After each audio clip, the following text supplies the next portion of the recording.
Last time, we discovered what being a primate keeper is all about, the day-to-day challenges, and the upkeep needed to ensure both the primate's health and safety. We got to see the daily life of a primate keeper, including some of the more unexpected jobs, and met some of our wonderful primates and smaller monkeys. We also checked in with Awan and the progress she's making, especially with the ultrasound training. If you missed the last 2 episodes, be sure to check them out first. The link to episode 1 and 2 can be found in the description. This time, we're taking a closer look at the training that goes on here at Wingham Wildlife Park.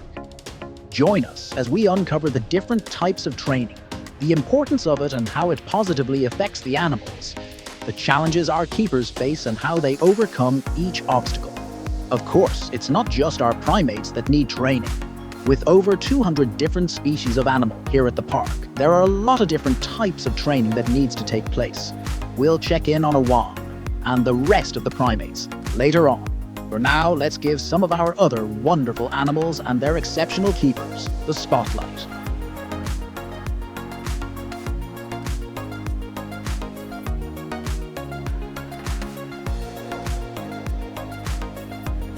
Meet Megan and Emily, just a few of our hard-working mammal keepers here at the park. They look after 20 different species of mammals, including May and Kai, our adventurous red pandas, Maximus and Achilles, our stoic warty pigs, our majestic Rothschild giraffes, Rudy, Robin, George and little Henry, our inquisitive meerkats, and many, many more. We just did some crate training with our red pandas, and this is really beneficial for us if we ever need to transport them, essentially. So if we ever need to go to the vet, change enclosures, even move zoos, this is a really nice way to contain them voluntarily, of course. They really enjoy it as well, so it's also a bit of enrichment and a bit of interaction for them as well. So our red pandas really enjoy grapes. It's a really high reward for them. So our red pandas know that if they do a task they like, they're going to get rewarded by a grape. We have to minimise the grapes though. They only get 4 grapes each at each training session because it'd be quite a sugary reward for them. So they do get a max of 4 each. Even if they beg for more, they do have to have their limits as well. So we just started off with showing them the crate, getting them used to the crate being there, leaving the door open, letting them go in and sniff it out. And we rewarded them for approaching it. And then over time, we've slowly been able to close the door on them and then rewarding them for closing the door and then for actually staying in the crate for a certain amount of time as well. So there are other types of training we do with our red pandas, such as T-bar training, which is really good for giving them health checks. Each and every one of the animals here at Wingham requires some form of training to help things go as smoothly as possible. You may be wondering why there is such a big emphasis on training all the animals. Or maybe you're wondering why we have to train the animals at all. Without training, life would not only be very hard for the keepers, but it would also be dangerous. And that goes for the animals too. There are a number of different types of training we do, from body and recall training to weight and health monitoring. All these different types of training give the keepers an opportunity to monitor and keep track of the animal's health, build bonds and relationships, and teach the animals how they can help if they were to need any medical assistance. This is vital in ensuring the animals get the care they need. So training with any animal is key, but I think particularly in a zoo setting is absolutely crucial. Obviously a lot of these animals that we have on site would either be very dangerous or would get very stressed if we tried to do too much with them. It's not like your dog or your cat at home where you can pop them into the practice and it's nice and semi-relaxed with them there. So it's absolutely critical. It allows us to examine animals in ways that we wouldn't otherwise be able to. It allows us to get access to certain parts of their body that you might otherwise struggle to see. For all the species across the park, having a nice training program in place really makes life a lot easier when it comes to dealing with them when they're unwell. Anywhere from, with our chimps, perhaps if we want to have a look at a wound that they've got, it will allow us to take a look at that, through to being able to look in animals' mouths so you can check their teeth are nice and healthy, through to blood draw training injection training, anything like that really. There's so many things that it can really, really help us with. It can also as well just allow us to sort of get a bit up close and personal with them as well, and it can allow our keepers to get a better looking at their animals too.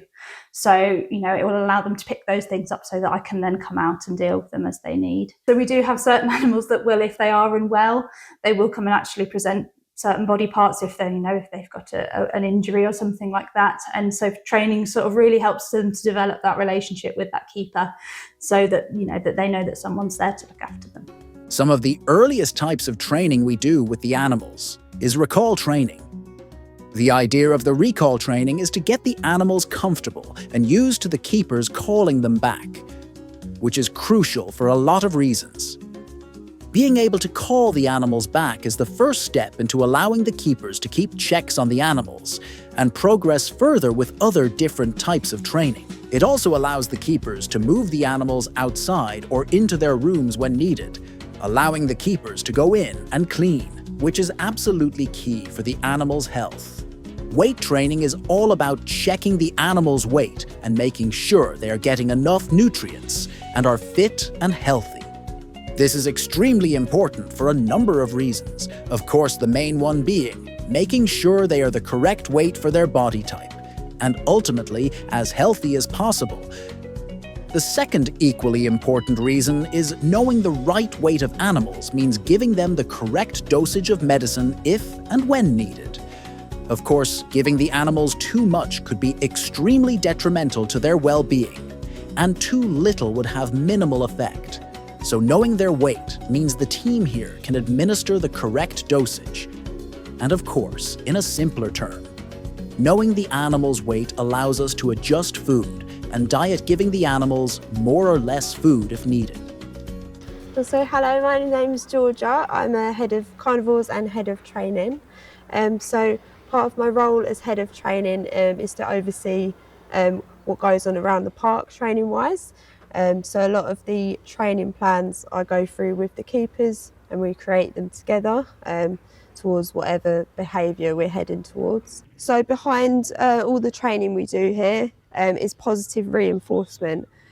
So that means a behaviour that we're looking for, we're going to reward with something positive. It's normally food. So we'll find their favourite snack, and if they even give a glimmer of the behaviour that we're looking for, well done, you get a reward. So we never ever go into the realms of negative reinforcement. They can do what they want. If they happen to do a desired behaviour, fabulous, we'll give them that reward. And one of the new ones that we're going to do as well is emergency recall. We're extending, going to be to the orangutans. So we've currently got the plan going for the chimps, and they're doing amazingly. So the emergency recall is different to your normal recall. It is an alarm that is set off, and the animals kind of have to stop what they're doing and go into the bedrooms. So the reward they get is different every time. They don't know what they're getting, but they know that it's going to be amazing and better than what they're currently doing. So that's the basis behind it. And then you've got to do it randomly as well. You don't want to do it too often. You don't want to leave it too long, because they need to remember that specific alarm. Because when they hear it, they want to be like, oh, it's that now. We've got to go quick because we haven't heard that for ages. So that's the basis of how it works. So yeah, we're looking to move that on to do it with the orangutans as well.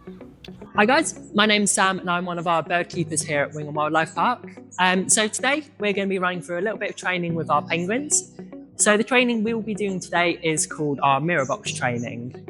So the whole aim of this is to get our penguins to walk up onto a device, which is a mirror box. So that way we can get a look at the bottom of their feet for health checks without having to handle our penguins. So this is a relatively new form of training. So sometimes our penguins do want to train, sometimes they don't. A lot of the time, our penguins don't want to get off the box because they do realise that once they're on the box, they get a fish.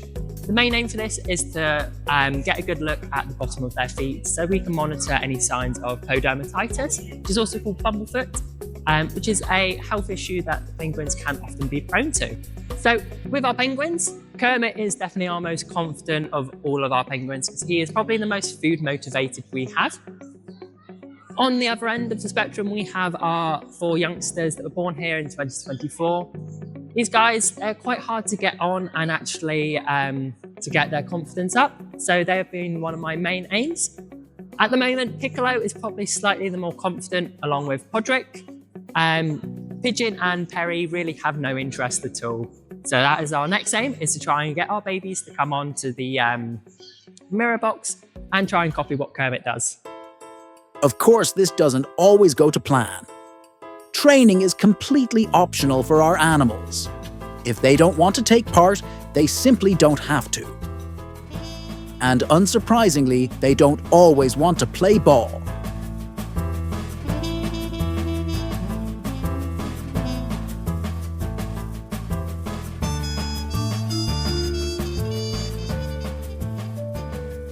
Some of our more eager animals to train are our Bornean orangutans.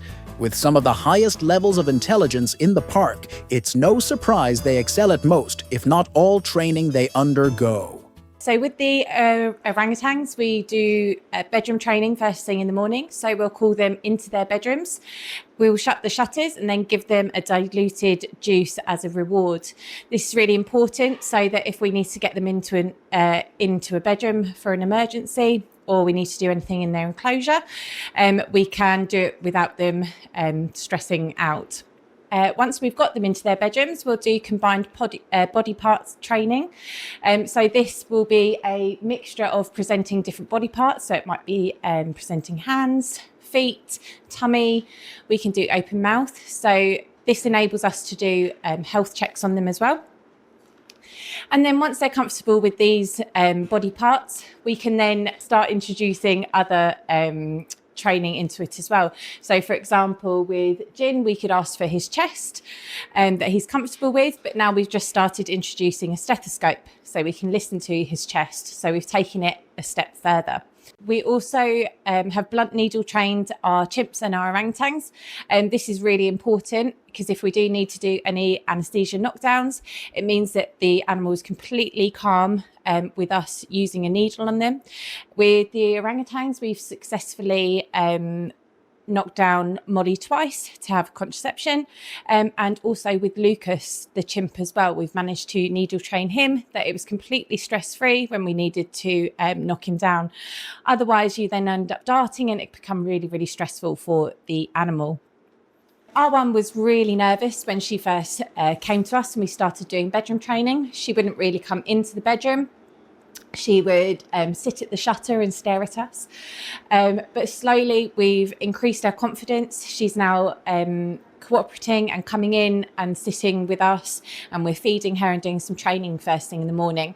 We haven't been able to shut the shutter yet, but it's just brilliant how quickly she's progressed in these last couple of months and how confident and comfortable she is. With her ultrasound training, she has excelled in this. She has done so well and we're so proud of her.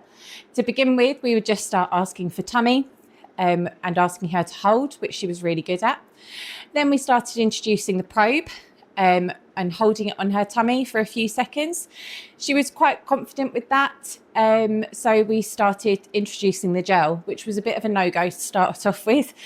She didn't like the gel, so we had to slowly build her confidence with the gel. Whereas now she's completely comfortable with us with her holding her tummy to the mesh and using the ultrasound, and we can hold that for a good kind of 30 seconds whilst the vet can get some good images of the baby. With Jin, he is really, really good at training. He is very food orientated. He's really motivated. So he's super easy to train. Molly, she is a bit hit and miss. Sometimes she'll want to come in, but if the sun's shining outside, she will not come in for anything. And Belly-Ann is really good at training as well. He just sometimes gets a bit impatient if you're not feeding him quick enough or rewarding him quick enough. With that in mind, let's check in with Awan and see firsthand how she's adjusted to her ultrasound training and how Georgia and the primate team capture all that incredibly important data. Have your tummy. Sit, hold. Both Jess and Georgia must make sure they make Awan feel as Hold. comfortable as possible. Good girl. They first introduce the probe without any gel, allowing Awan to get familiar with the process. Have your tummy. That's it. That's a good position. Hold.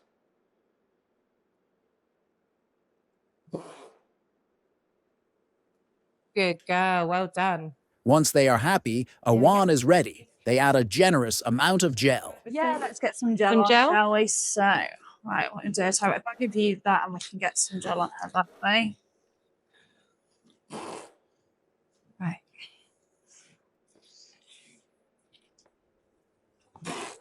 Can I have your tummy?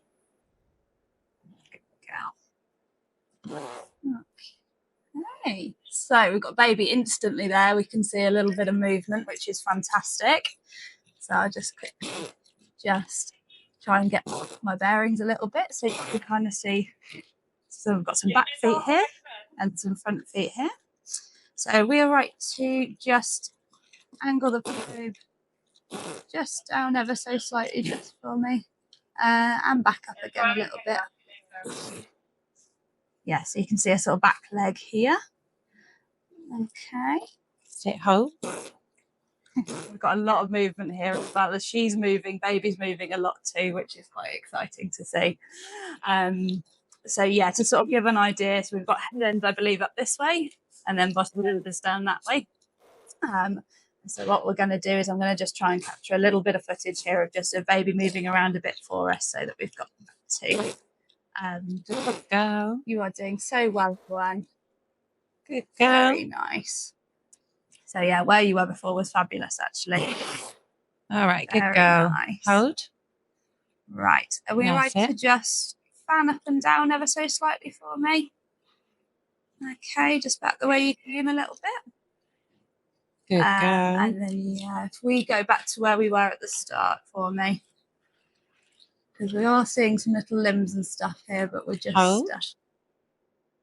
Good girl. You right to rotate it 90 degrees for me? There you go. Hold. Oh, Good girl. and just tilt it upwards ever so slightly. Hold. Good girl.